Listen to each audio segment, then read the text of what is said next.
So how do we verify that people are who they say they are online before they share information that we have seen? I'm going to teach you how to do it just with your phone and with a little bit of Googling.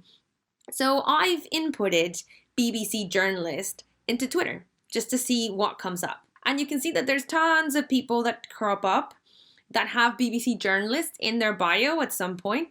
But there's this particular lady that stood out to me called Libby Sutcliffe, because all she's saying is that she's a senior BBC journalist. She's not giving that much more information. Now, that doesn't necessarily mean that she's not who she says she is. It just means we have to dig a little bit deeper. So let's look at when she joined. She joined in February 2009, so not a recent count. And if we scroll down, the things that she's tweeted about have to do with the UK, Kent, which is a part of the UK, coronavirus, so obviously covering the latest things that are happening. So, okay, pretty strong indication that this lady is a journalist, that she works or has a connection to Kent. Let's dig a little bit deeper. So one thing we can do is take her photograph, her profile image, save it to our camera rolls, and go and do a reverse image search. So if we go to TinEye and upload that photo, let's see if it can find it anywhere else on the internet.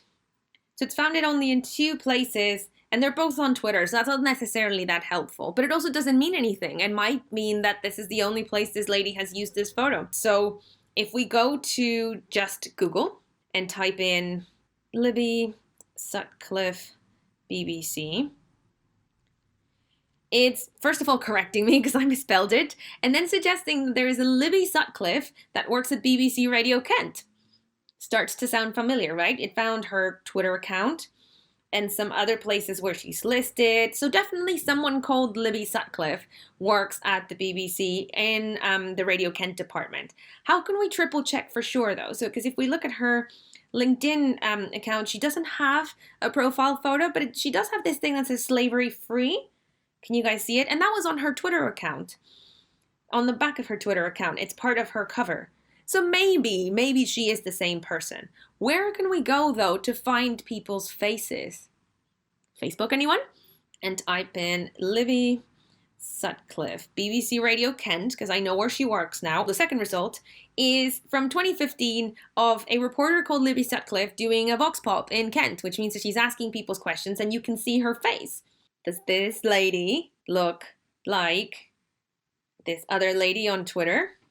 Yeah, actually, kind of. So I think we're pretty certain that Libby Sutcliffe is a journalist. She works for the BBC, and that's how you can very quickly verify, particularly journalists online, because there will be places where you can search for their information. And the same goes for scientists, or professors, or researchers, or academics, or think tanks.